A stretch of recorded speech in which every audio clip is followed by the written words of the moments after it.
সগুণ এবং তমগুণকে চাপা দিয়ে কিভাবে সত্যগুণের কাছে যাব, সত্যগুণকে কিভাবে ধরব, এইটাই হলো আমাদের সাধন ভজনের উদ্দেশ্য।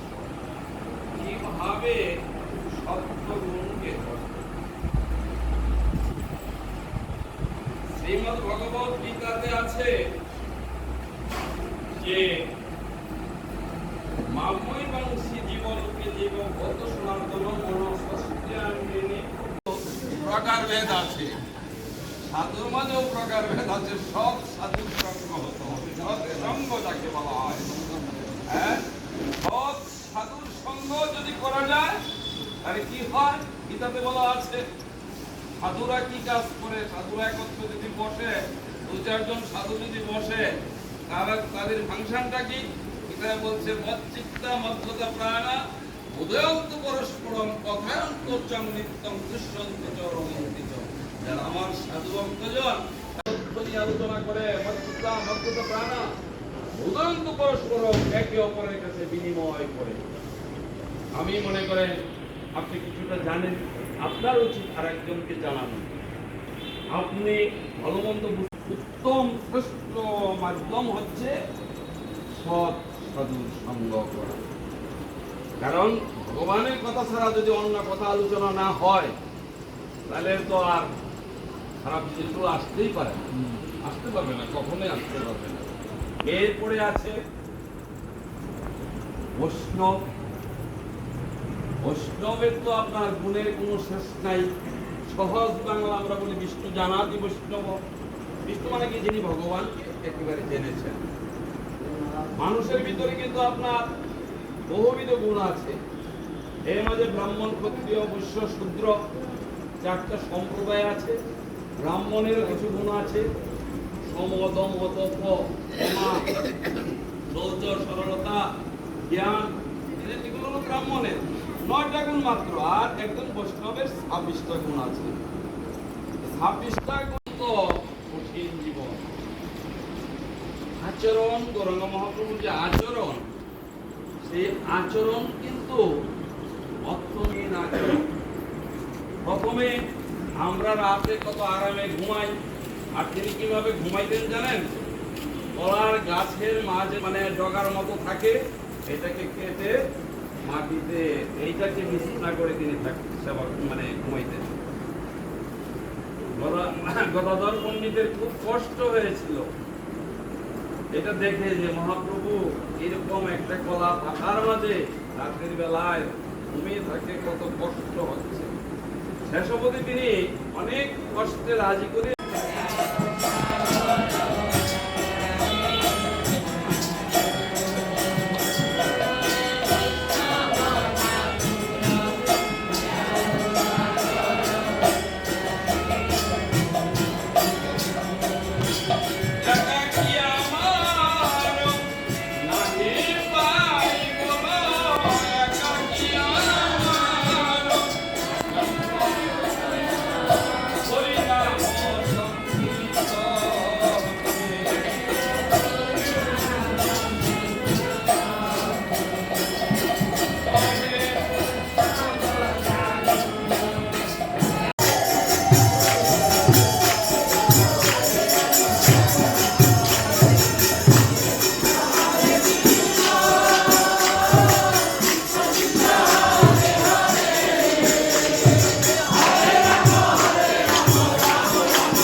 দেখো